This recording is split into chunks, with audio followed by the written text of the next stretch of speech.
Ano? Bakit nanginginig ka? Maputo ka na! Ano ba nangyayari?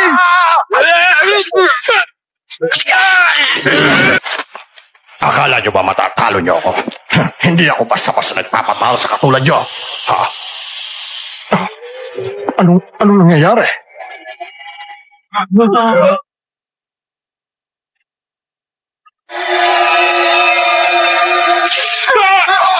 Anong nangyayari? Bakit nagkakita sila? Anong ginawa sa kanila ng dalawang yun? Sandali! Dito ka lang mag-iusap. Huwag mo kong iwan dito na mag-isa. Ano ka ba? Pwede ba bitawan mo ko? Ayoko! Hindi ako papayag na iwan mo ako dito na mag-isa.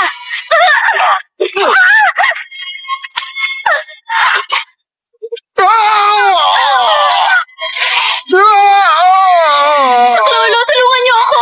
Gusto ko pang mabuhay! Papa, tulungan niyo ako! Saklolo! Tapos na ang 1 minuto.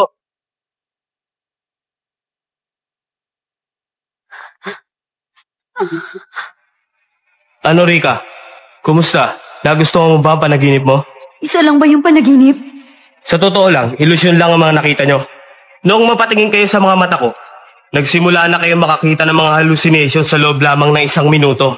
Ginamit ko sa inyo ang devil eye. Para bang totoo? Ano ka mo? Ang ibig sabihin, ilusyon lang ang lahat? Alam namin hindi ka masaya dito. Tama ba, Rika? Alam namin pinipilit mo lang na magpakatatag.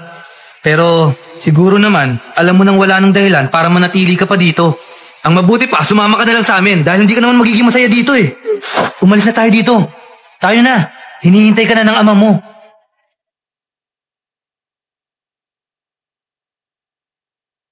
Tayo na, Jinji. Umalis na tayo.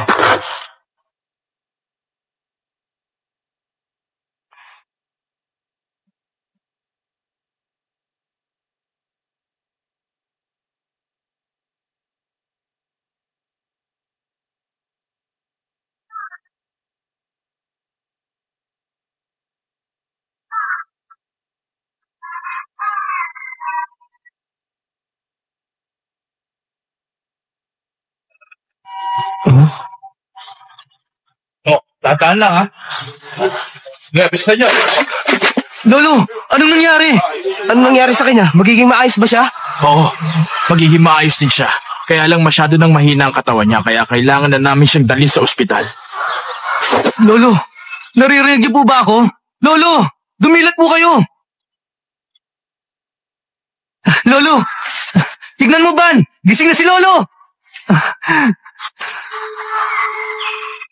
Lolo, pasensya ka na. Kasi po, hindi namin maibalik si Rika. Rika. Kahit nandito ako, hindi ibig sabihin na pinatawad na kita. Rika. Patawarin mo. Patawarin mo po, anak. Salamat at nakita kita, Rika.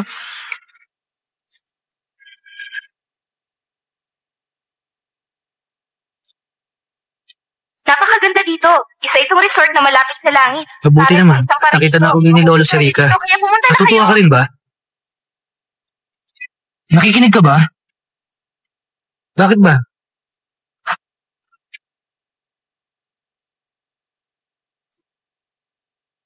Huwag mong sabihin ginamit mo ang devil eye.